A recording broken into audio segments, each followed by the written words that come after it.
Hi everyone, thanks for tuning in to another edition of the First Time Spins. And I've got 4 records here. I wanted to do at least 5. Every time I do these videos, I like to have at least 5 records that I've never heard before to fill up a video. But I was anxious to get a video done today, and I only had 4 under my belt. So I'm gonna talk about these 4 records, and these are records that I have in my collection, which I have never played in their entirety yet.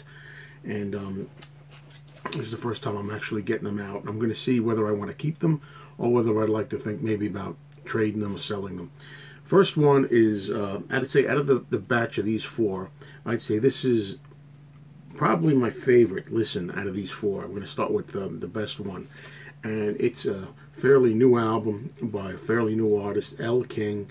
And I am so excited about this record. I'm so happy that I actually enjoyed it, and I actually enjoy a newer album by somebody from recent times, because that doesn't happen very often. Well, what happened was a couple of years ago, I guess now, I had turned on the TV, and there was a young woman on there singing a song with a guitar, and she just sounded fantastic. She had this really great, like, whiskey tone to her voice, raspy, a little tough yet soft at the same time, and it was Elle. And whatever song she was doing, it must have been X's and O's, her hit single. I don't know, but I liked it, and I said, I got to remember that name. Well, next year or so, I forgot about her, and one day I was at my record store I guess a couple of months ago now. It's been a while. And this particular record was being played there, and I immediately liked it. I said, who is that? I like this record. And then when I found it, and I saw who it was, I made the connection. That was the same woman that I heard a while ago, a year ago. So what can I say about this? I like every song on this album. It starts out really strong with a song called, I have notes here, Where the Devil Don't Go.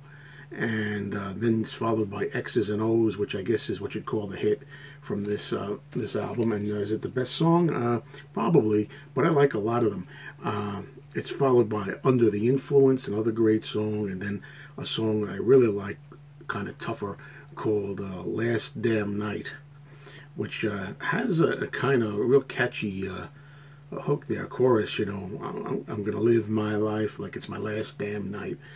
And I love the toughness of this woman, but also, like I said, at the same time, the softness, because I keep forgetting the name of the album is called Love Stuff. It's not called Elle. That's predominant name on it.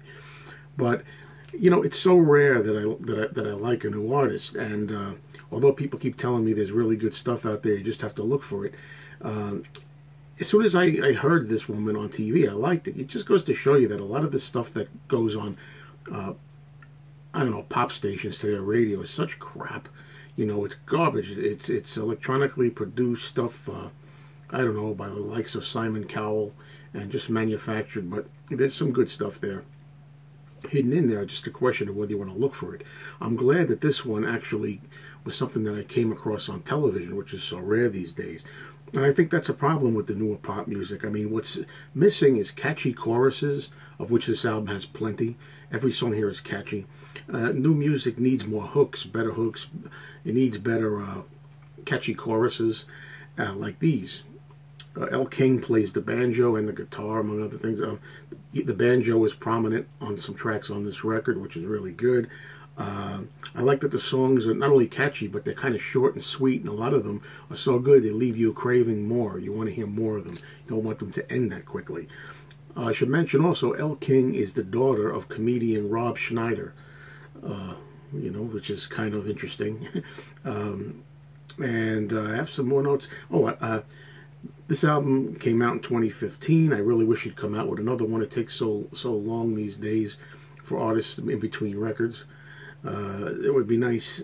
I think that this is one of these performers that, because I like their overall sound and their style and their attitude, almost anything that a person does like this, I can enjoy.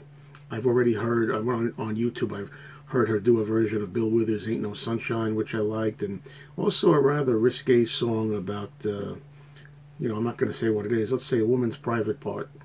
The peace song, okay, which is, I don't want to offend any younger people here, which is actually pretty interesting and exciting and honest. I really like that.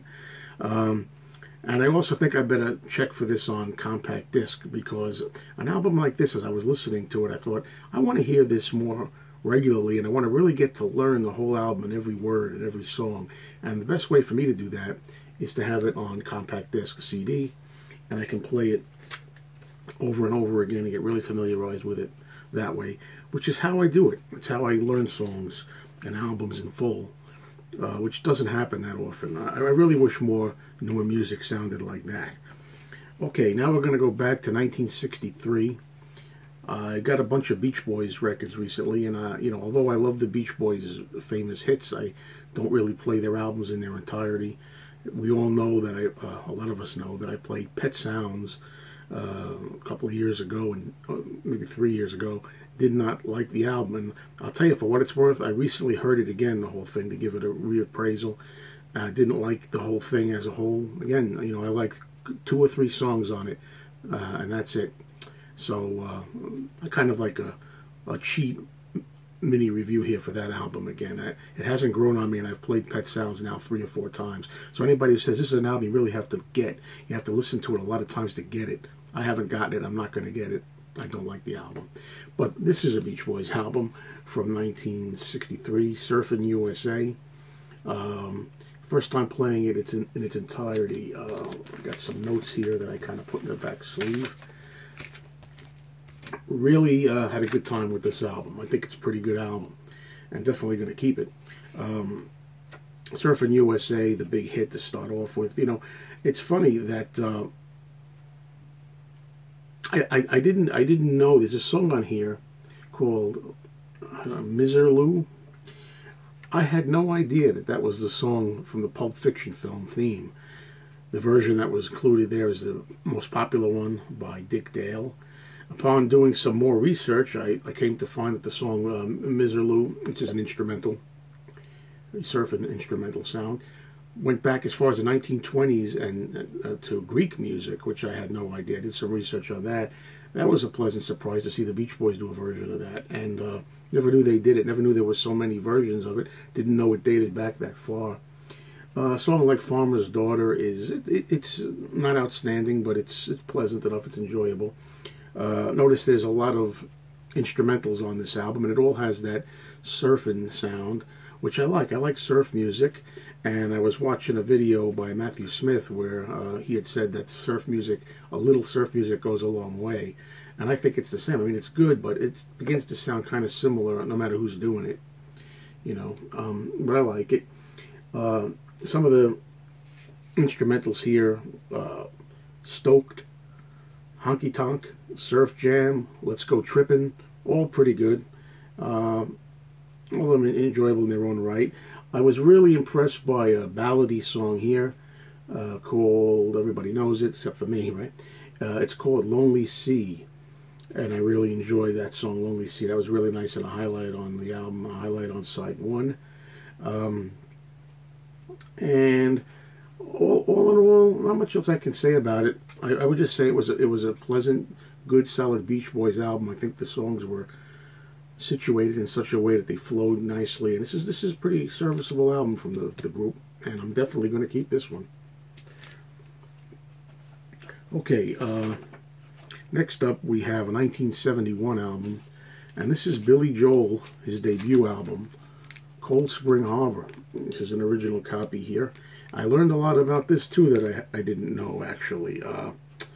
For one thing I did know when I bought it was that there was a mastering error here where the vocals, a lot of people know, vocals and music are all sped up. For some reason, the master of this was done badly, and it's a very sped up sound. And Billy Joel himself said I sounded like a chipmunk, and I have to agree with him. That it's a damn shame, really.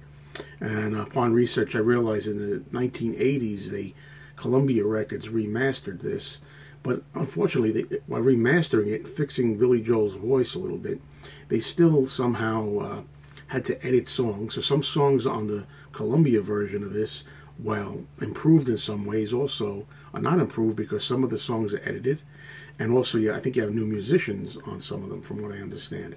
So that's disappointing. But I found this a very, very enjoyable album. I think it's underrated, overlooked.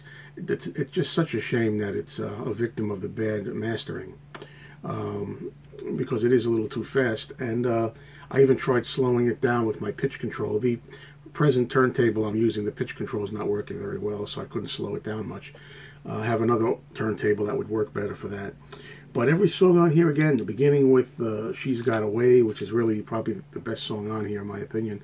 And he later did it live, which became the hit that everybody knows, the version everybody's familiar with.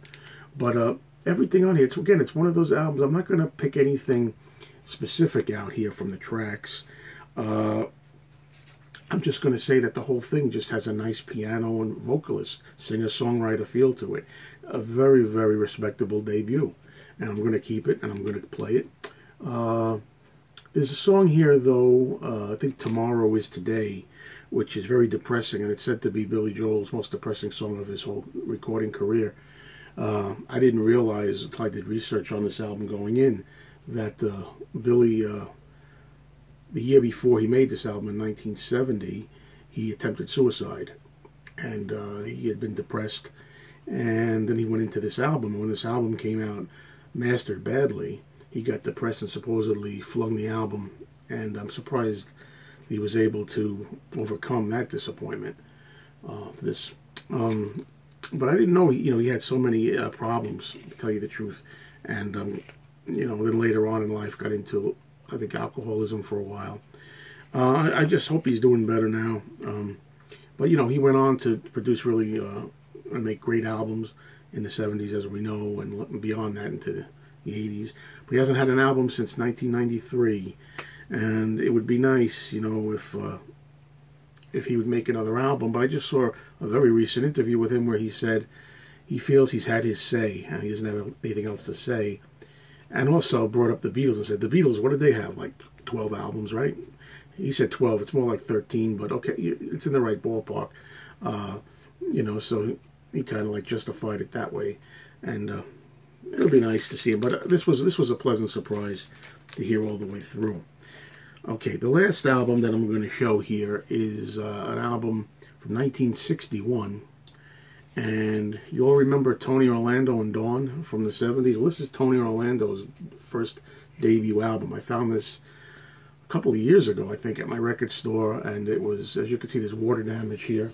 But even though it's such horrible quality cover-wise, the record, I love that Epic label, by the way, though. The record is really in nice shape and sounded fantastic. I'll be on the lookout for this in better shape, because I enjoyed this record thoroughly, again, all the way through, which means that I have nothing bad to say here about any of the records. And even though I'm trying to at least make an attempt to see if I can weed out some of the more undesirable occupations here in my collection, it looks like I'm not going to be able to do that this time. Everything here I enjoyed, but the big hit on this, which was a single, was Bless You, and it really is a great, catchy number. This is like teen idol stuff, you could imagine, Bobby V, style, the early Bobby Darin kind of stuff, early 60s, late 50s, early 60s, before, I guess, the Beach Boys, the Beatles, British Invasion, all that came along. And if you enjoy that kind of thing, this is enjoyable and solid all the way through. And it's helped because he does songs on here like covers of Dream Lover and the Shirelles' Will You Love Me Tomorrow. I mean, you can't go wrong when you have a great song and you do kind of a faithful rendition to it, more or less. And he acquits himself nicely, Tony does, on those songs. So I would say that this is a very easy to deal with album, and I enjoyed it all the way through. Some songs here are stronger than others. I think Bless You is the best song on there. But it certainly was an enjoyable listen. And there you go. 4 albums that I liked to varying degrees. But it was a pretty positive and optimistic edition of First Time Spins, everybody. Thank you for watching.